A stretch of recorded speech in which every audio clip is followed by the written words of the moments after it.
The following is a sponsored program paid for by Robin Gwaltney Group-RE Results. Welcome to Rochester Real Estate, featuring Robin Gwaltney from Gwaltney Group-RE Results and Andy Brownell. Here's Andy Brownell on Rochester's News Talk, 1340 KROC AM and 96.9 FM. Good morning, everyone. It's Andy Brownell along with Robin Gwaltney Group-RE Results on News Talk 1340 KROC AM and 96.9 FM. Good morning, Robin. Good morning. How are ya? I'm great. Me too. My tulips are all open. They look so pretty. Oh, really? They look so pretty. It's springtime.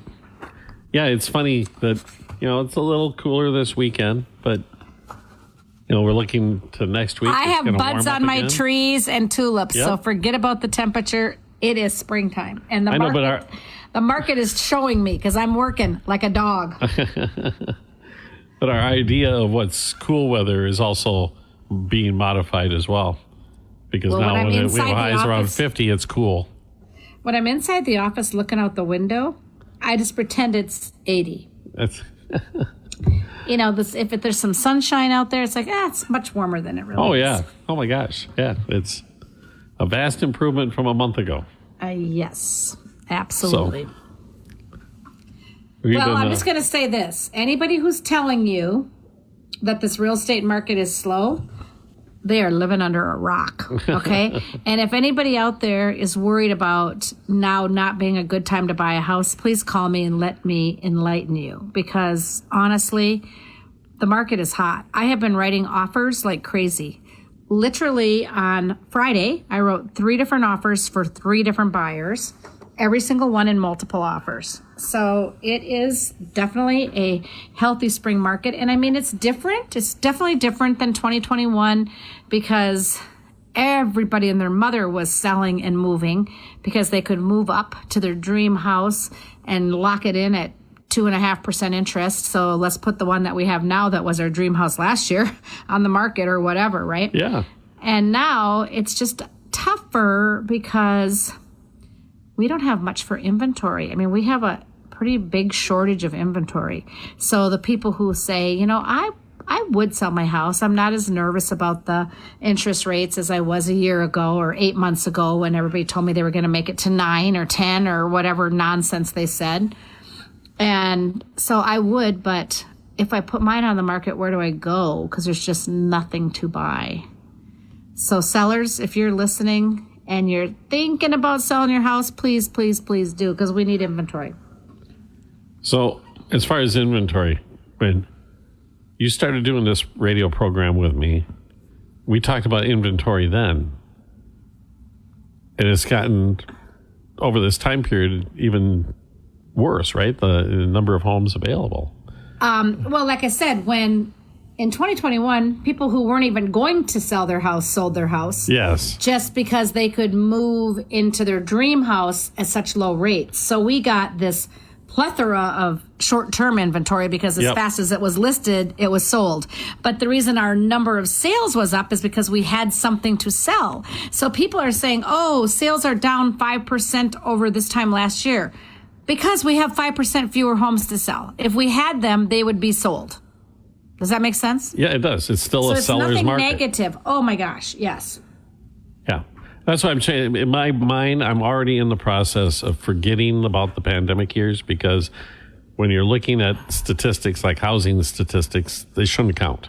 Right. Yeah. It was definitely an anomaly. It was something that we're never going to see again. Well, let's pray we don't ever see a pandemic again. That was just not fun. But just so much. It was just nuts. There were no markers to predict anything. It was just chaos. I look back and I'm thinking, how did we even survive it? Oh my gosh, it got busy. And I'm hoping that if it stabilizes and things get back to normalcy, that maybe this inventory will start to bump up. Yeah, and I think we're already seeing it. I mean, today at the end of the show, I'll talk about listings that just our team has new this week, and I think it's 5 or 6, and all in really nice, affordable price ranges. Oh, really? Nice. I mean, we're definitely seeing it, and people are starting to realize, predictions now are before the end of the year, the rates will be back toward, under 6 for sure, and maybe in the high fives, and by the end of next year, the low fives, and who knows, I've even seen people say back in the fours by the end of 24. So we're not hearing all the negative about, oh, we don't know how high these rates are going to go and when it's going to stop. And I do laugh because I was at a listing appointment this week, and the guy, nicest fella, and he's a retired appraiser. And so he was asking me things about the market. And he's like, so what is going on in the market, Robin? And I said, oh gosh, how much time do you have? Because this is something I love to talk about.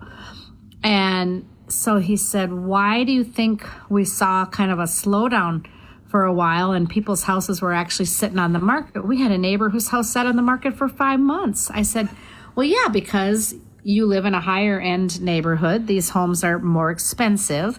And that was a time where people were like, I don't know if I can justify spending over 6.5% in interest to buy a bigger new house, not even new, but a bigger house, because I refinanced at 2.65 or I refinanced. So now I'm kind of comfortable with this nice low interest rate, and we'll just stay a little bit cramped in our house. And when I say cramped, cramped is quite relative, because when I grew up, we had 3 houses in our bedroom, we had 6 kids, and we had 1 bathroom. Now I can talk to you about cramped, but I never felt cramped. No.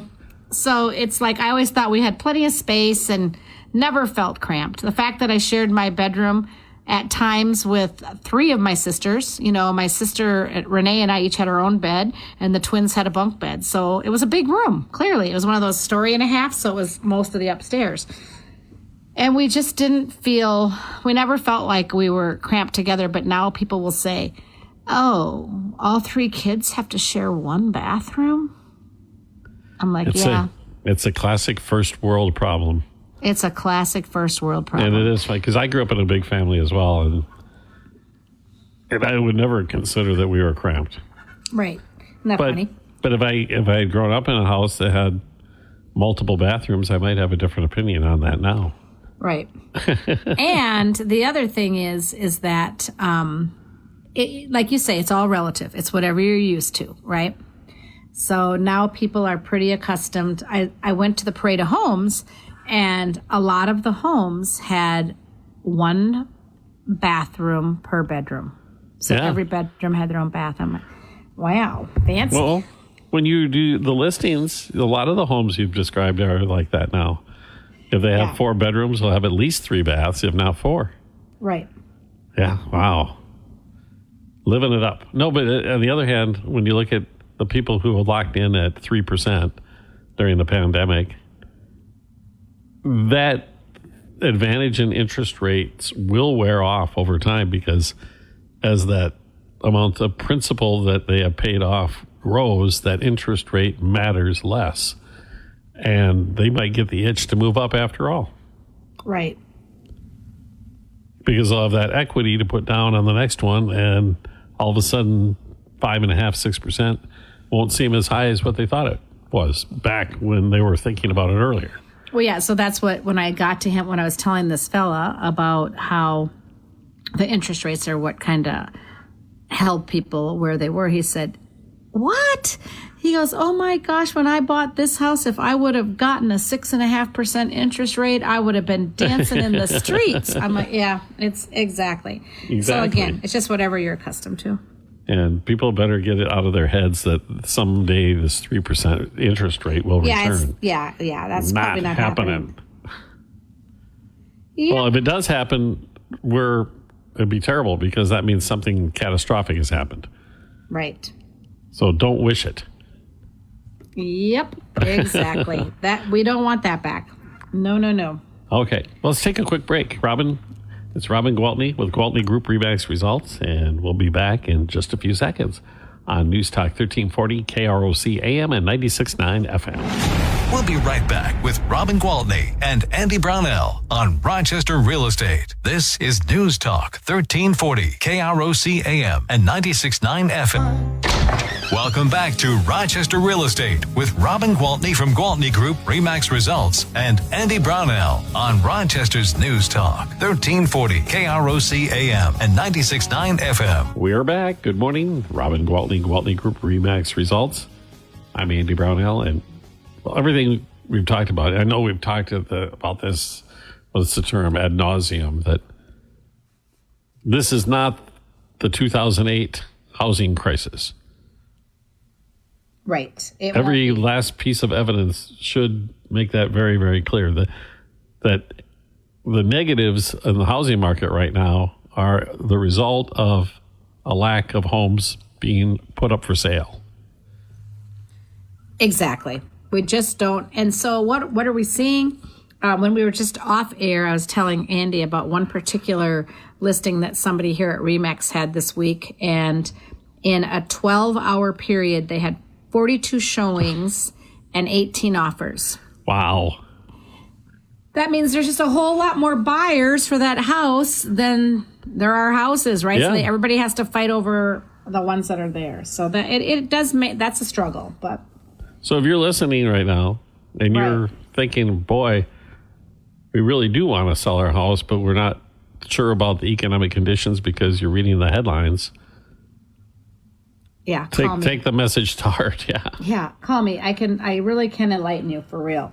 It's like it is a great time to sell. And luckily for us, living here in Rochester, and I know I've talked about this before, but we can't ignore it because it's true. When we talk about the real estate market, we can't talk about one real estate market as if everywhere in the country has the same situation, because that would be ridiculous. So, I like to talk about our local real estate market because that is what concerns most of our listeners. I mean, sure, I like to tell things about the overall picture, but with Rochester being the way Rochester is, we all know that our biggest employer is Mayo Clinic. And what happens is people come here for short periods of time intentionally. Like sometimes they're coming to attend medical school or to do a 4-year residency or to do a 2-year fellowship. I mean, they know when they come that when we're done here, we're going on to our next assignment. So it's not like, oh, we don't like it here, we want to get out of here. I mean, it's just a planned thing. So those people will come here and would prefer to buy a house because whether the interest rate is 3% or 6%, we all know what the interest rate is when you're paying rent, right? What is it, Andy? 100%. 100%. No equity being built there whatsoever. So, saying that, they are smart people. They come in, they want to buy a house, and then 4 years later, they're going to call us back and sell the house. And that's what I've been banking my business on for the last 23 years, and so many other realtors as well, because we build relationships with this revolving door, right? Yeah. So we have that where some people say, well, no one's going to move because of the rates. Well, in Rochester, people are still going to move. So when the residency is done and they've accepted a position on staff somewhere, they're going, and the house is going up for sale. So our inventory is not quite as tight as even the Twin Cities, which isn't that far away, or some of the rural towns, because those people have been there a long time and they're staying there, and so they'll just stay put in the house they're in. So that has been favorable for us. Now, it doesn't mean we still don't have a shortage, but I think that's why, I'll speak to our company, RE/MAX Results. RE/MAX Results is a huge brokerage, the biggest RE/MAX in the United States of America, biggest franchisee, okay? John Colopy, our owner. So he has, I think it's 42 offices, 42 locations with 1,800 agents. So a pretty big showing. So even within those 42 offices, everybody's market's a little bit different, because whether you are up in Duluth or over in Superior or out in Austin or here in Rochester or the Twin Cities, we're all relatively, Minnesota, right? I mean, so we're pretty close, but the markets are all still different. So I feel really fortunate to live and sell real estate in the Rochester market because we do have a lot of transition, a lot of coming and going. And even take away the transition, you have people who have a level of expertise or education that they're highly upwardly mobile as far as their economic situation is concerned. Exactly. So they are natural candidates to, despite the interest rates, move up to a larger home. Exactly. So it's that affordability piece. Yeah. The people who aren't struggling with affordability are still moving. So that's exactly right. And then, of course, it's just that time of the year. How many weddings have you been invited to so far this year? It's going to be a busy year. Weddings and college graduations and new jobs. So it's just the time of the year that people are moving. And that's why typically spring is the busiest. And people say, oh, but the spring market's not as busy. The spring market is very busy. The spring market isn't as busy because we don't have as many houses to sell. But we're busy selling the ones we have to sell, and it proves it when you have a house listed, I think it was just below 200 or just over 200 or whatever it was, and they had 42 showings in 12 hours and 18 offers. I mean, the spring market it's busy. That's a lot of demand in that particular price range. Yeah. And so I'm still waiting to hear on one of the offers that I wrote yesterday in multiples for a house in the mid-twos. And I don't even want to know how many offers we're up against, but I think it's plenty. But they've called for best and final, so now we're just waiting. This afternoon I'll know. Oh, okay. That's kind of like waiting for the jury, right? Kind of, but maybe not as nerve-wracking. I mean, if we don't get the house, there will be another. We're not going to jail either way. But I see what you're saying. Similar. Well, if I'm the buyer, I'm on pins and needles. I know that. Yeah, no, exactly. But I always tell people, honestly, we can't get beat. We can't let ourselves get defeated if we don't get this one. If we don't get this one, we weren't supposed to have this one. It wasn't meant to be, and you'll land in the place that you were supposed to land. I've seen it over and over and over for the last 23 years. So when I say that, I say it with great confidence. So I try not to let buyers be emotional buyers. I really try to educate them and guide them so that we're making a good financial decision. Sure, I want them to end in a house that they like, but I want them to end in it at a price that they feel really good about. And more importantly, so when it comes time to sell it, in a price that they're going to sell it and will have made money. Yeah.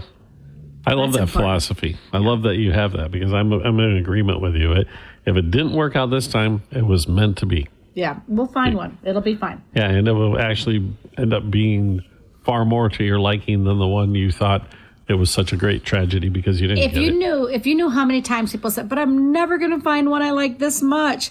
And then when we're at the closing table with the one that they eventually find, I say, do you remember when? They're like, oh my God, I can't believe it. I love this house twice as much. So it always works out. It really does. That's got to be fun for you when that happens. That's the best. Well, so it's like we make it through the lows, but then we get to end on the high. Yeah. Well, we have to take a break, so we'll be back in a moment. Robin Gwaltney Group RE/MAX results on News Talk 1340 KROC AM and 96.9 FM. We'll be right back with Robin Gwaltney and Andy Brownell on Rochester Real Estate. This is News Talk 1340 KROC AM and 96.9 FM. Welcome to Rochester Real Estate with Robin Gwaltney from Gwaltney Group-RE/MAX Results and Andy Brownell on Rochester's News Talk 1340 KROC AM and 96.9 FM. Welcome back. Robin Gwaltney Group-RE/MAX Results. It's Saturday morning, my favorite part of the program, where I get to hear about the houses that are available in our market. Your new listings. Especially when we have new ones. That's really awesome. So good news is some of the inventory that did take a few months to sell has mostly all sold now. So nice. We have a couple of the one over $1 million and one in the high nines that will probably drop soon. But other than that, we have a lot of new stuff in the price point that really excites people. So to have I think I have 5 or 6 this week. So yeah, I'm excited to share those. All right, so let's talk about those. 3096 River Falls Court Northwest. That one is one of those townhomes just right off of West Circle Drive by Valley High Road, kind of behind that Mayo Lab. Okay, yep. That Mayo Lab building. Yep. And they're really nice. They have a really great floor plan, and they're just over 1,000 square feet. They're about 20 years old now. Let me look here. Yeah, built in 2003. I remember selling those when they were brand new. My God. Anyway, they have 2 beds and 2 baths and a 1-car garage. And that little number is going for $219,900. Oh, that's going to get grabbed up right away. Oh, yeah. And it's a coming soon. So I think the first showings are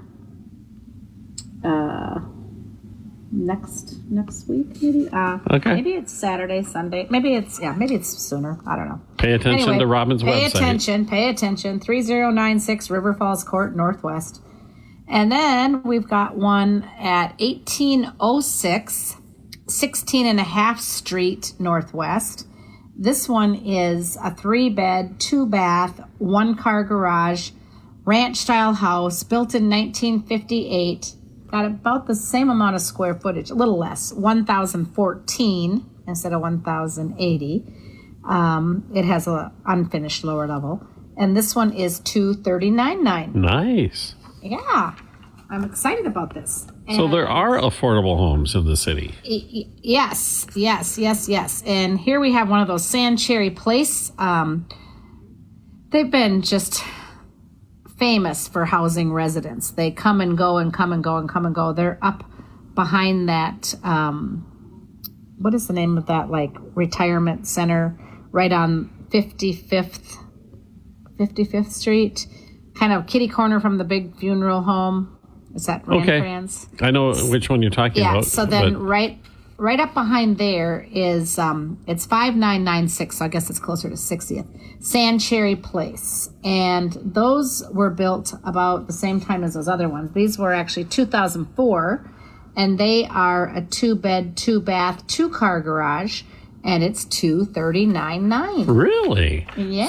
So if I keep going on 18th Avenue, it's when I'm starting to go up the hill. Yes, you got it. And then you take a left into the little subdivision. And they do sit kind of up on a hill. And those are nice, really nice. Wow, the price is good too. Right? I'm excited. I noticed that for each of these, it's 2 bedrooms, 2 baths as well. Yeah.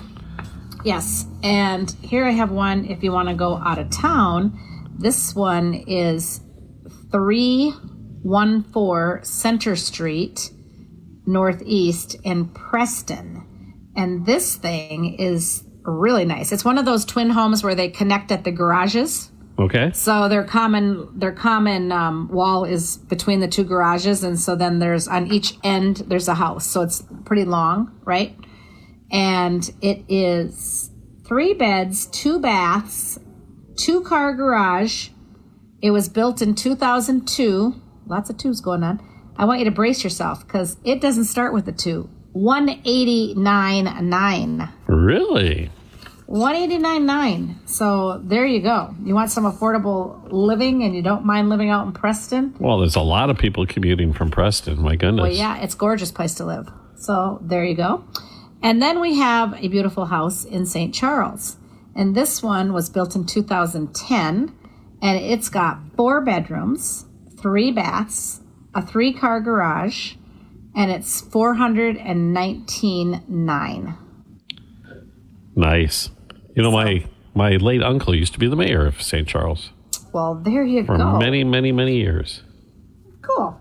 So I think people, I have a couple people on the team that actually live out there, and I think people really like that town. Oh, it's a beautiful, quiet little town, yeah. And not very far away. No, and you're right by Whitewater State Park. If you like the fly look fish. At that. I gave 1, 2, 3, 4, 5 options, with the highest one being $419,900, and the median sale price right now is $489,900. So here you go, 5 houses well below the median sale price. And the one in St. Charles, that's a big house. Oh, it's a big, beautiful house. It even has, I can't say it in the listing because we can't use brand names, but it has Cambria countertops in the kitchen, and they are gorgeous.